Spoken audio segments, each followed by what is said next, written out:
This is an attack piece. That is not by my campaign. What says paid for by John McCain? That is not by my campaign. That's what the question in this campaign is about. It's not only what's your philosophy and what's your position on issues, but can you get things done? And I believe I can. Senator, frankly, you have a record in the Senate that's not very distinguished. You've missed 33 out of 36 meetings of the Judiciary Committee, almost 70% of the meetings of the Intelligence Committee. You've missed a lot of key votes on tax policy, on energy, on Medicare reform. Your hometown newspaper has taken to calling you Senator Gone. You've got one of the worst attendance records in the United States Senate. Now, in my capacity as Vice President, I am the President of the Senate, the presiding officer. I'm up in the Senate most Tuesdays when they're in session. The first time I ever met you was when you walked on the stage tonight. The irony is Rudy Giuliani, probably the most underqualified man since George Bush to seek the presidency, is here talking about any of the people here. Rudy Giuliani. I mean, think about it. Rudy Giuliani, there's only three things he mentioned in a sentence, a noun and a verb and 9/11. I mean, there's nothing else. There's nothing else. And I mean it sincerely. He is genuinely not qualified to be president. I don't like a damn thing about him. No, I'm only kidding. Only kidding. Dennis and I have been friends for 25 years. I think this is a ridiculous exercise. Dennis, the thing I like best about you is your wife. And I think it's highly responsible or irresponsible for people who are running for the presidency and seek that office to suggest we may be willing unilaterally to invade a nation here that we're trying to get to be more cooperative with us in Afghanistan and elsewhere. I think it was wrong to say what he did in that matter. I find it amusing that those who helped to authorize and engineer the biggest foreign policy disaster in our generation are now criticizing me for making sure that we are on the right battlefield and not the wrong battlefield in the war against terrorism. And Chris, respectfully, and you and I are close friends, but the fact is, you obviously didn't read my speech. Chris, if we have actionable intelligence on al-Qaeda operatives, including bin Laden, and President Musharraf cannot act, then we should. Now, I think that's just common sense. I don't know about you, Senator, but for us to authorize, the fact of the matter is that when we don't talk to the American people, we're debating the most important foreign policy issues that we face. And the American people have a right to know. It is not just Washington insiders that are part of the debate that has to take place with respect to how we're going to shift our foreign policy. This is a fundamental I have to end this segment here. While I was working on those streets, watching those folks see their jobs shipped overseas, you were a corporate lawyer sitting on the board of Walmart. I was fighting these fights. I was fighting these fights. You talked about Ronald Reagan being a transformative political leader. I did not mention his name. Your husband did. Well, I'm here. He's not. Okay, well, I can't tell who I'm running against sometimes. Do you think Bill Clinton was our first black president? Well, I would have to, investigate more, Bill's dancing abilities and, some of this other stuff before I accurately judged whether he was, in fact, a brother. But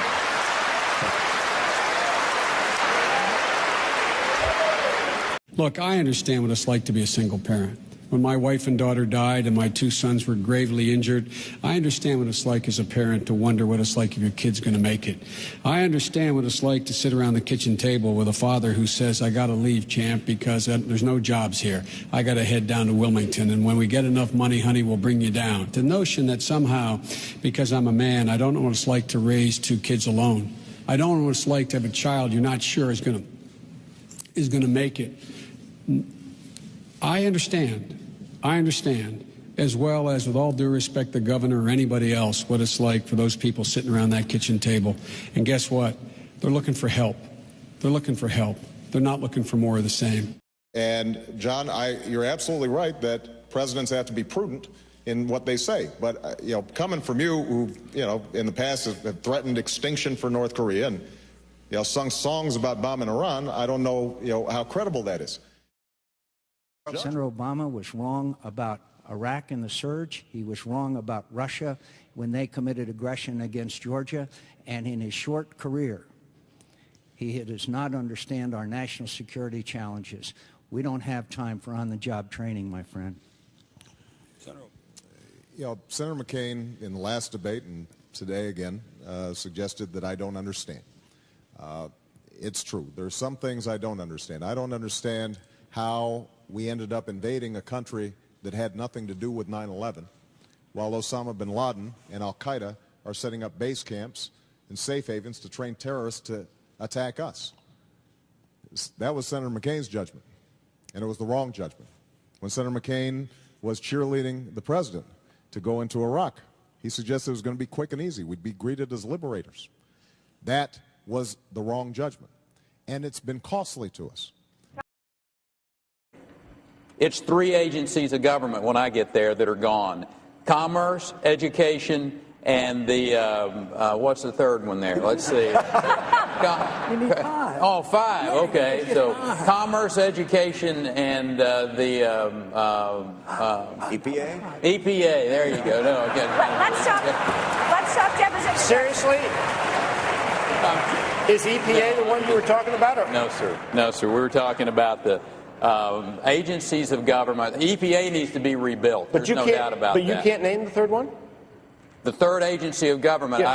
I would do away with the education, the commerce, and let's see. I can't. The third one I can't. Sorry. Oops.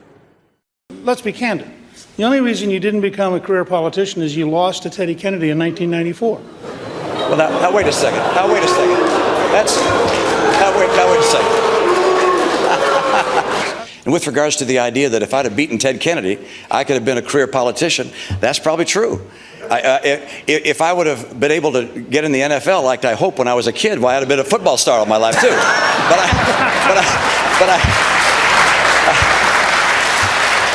I spent my life in the private sector. Losing to Teddy Kennedy was probably the best thing I could have done for preparing me for the job I'm seeking, because it put me back in the private sector. I think the Patriot Act is unpatriotic because it undermines our liberty. I'm concerned, as everybody is, about the terrorist attack. Timothy McVeigh was a vicious terrorist. He was arrested. Terrorism, still on the books, internationally and nationally, is a criminal. It's a crime, and we should deal with it. We dealt with it rather well with Timothy McVeigh. But why I really fear it is we have drifted into a condition that we were warned against, because our early founders were very clear. They said, don't be willing to sacrifice liberty for security. Today, it seems too easy that our government and our Congresses are so willing to give up our liberties for our security. I have a personal belief that you never have to give up liberty for security. You can still provide security without sacrificing our Bill of Rights. I want to bring others in, but do you want to respond, Mr. Speaker? Yeah. Timothy McVeigh succeeded. That's the whole point. Timothy McVeigh killed a lot of Americans. I don't want a law that says, after we lose a major American city, we're sure going to come and find you. I want a law that says, you try to take out an American city, we're going to stop you.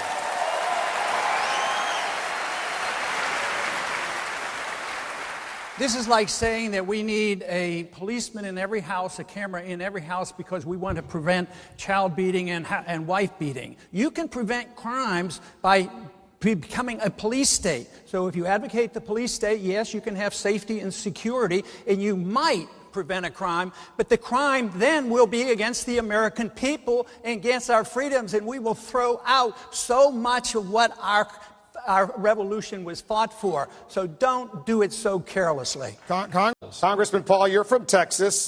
Does your governor deserve all that credit? Not quite.